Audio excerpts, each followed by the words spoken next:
네, 간암 치료를 위해서 보석으로 석방된 뒤에도 이 술을 마시고 자유로운 생활을 했던 이호진 전 태강그룹 회장의 모습을 저희 KBS가 전해드렸는데요.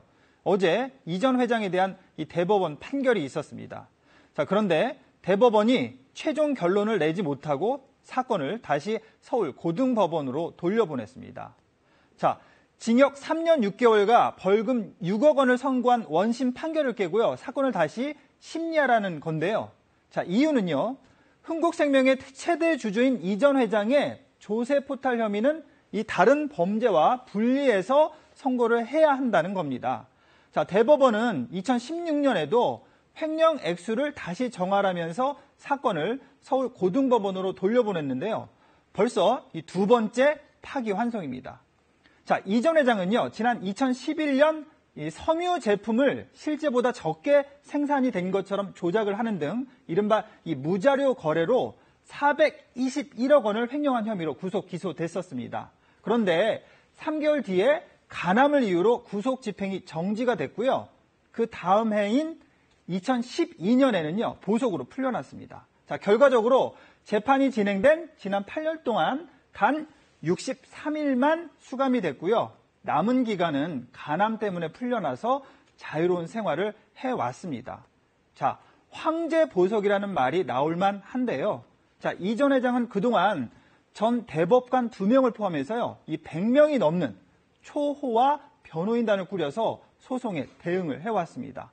법조계에서는요, 이 전 회장 측 변호인단이 이 판결을 자꾸 늦추려는 이 지연 전략이 통한 것으로 분석을 하고 있습니다.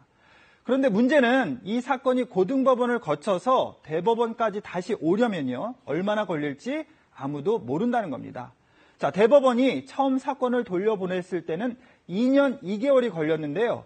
보석이 유지되는 상태에서 이번에도 같은 기간이 걸린다고 가정을 하면요, 2년 2개월이라는 시간을 또 끌 수 있게 되는 겁니다. 자, 지금까지 7년 7개월을 합하면 모두 10년 동안을 보석 상태로 아무 불편함 없이 생활을 할 수 있게 되는 겁니다. 자, 병보석이라는 제도를 악용하고 변호인단을 통해서 법리의 허점을 파고들어서 이 법의 심판을 피하는 이런 행태에 대해서 여론도 들끓고 있습니다.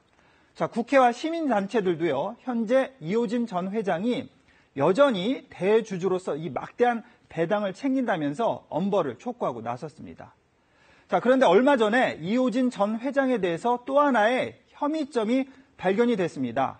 이 전 회장이 소유하고 있는 휘슬링 락이라는 이 골프장에서 발행한 상품권 거래에서요, 수상한 돈의 흐름을 경찰이 포착을 한 겁니다.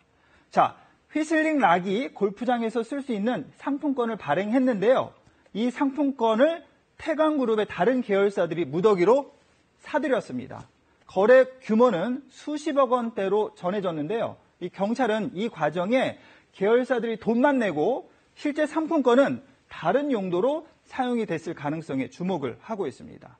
자, 특히 상품권을 팔아서 확보된 현금이 이 전 회장과 경영진의 비자금으로 이 전용이 됐을 가능성에 대해서도 수사를 하고 있습니다.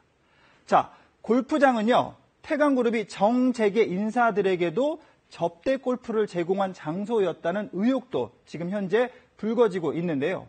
또 다른 경영비리 혐의가 없는지 좀 더 철저한 수사가 필요하다는 목소리가 높습니다. 친절한 뉴스였습니다.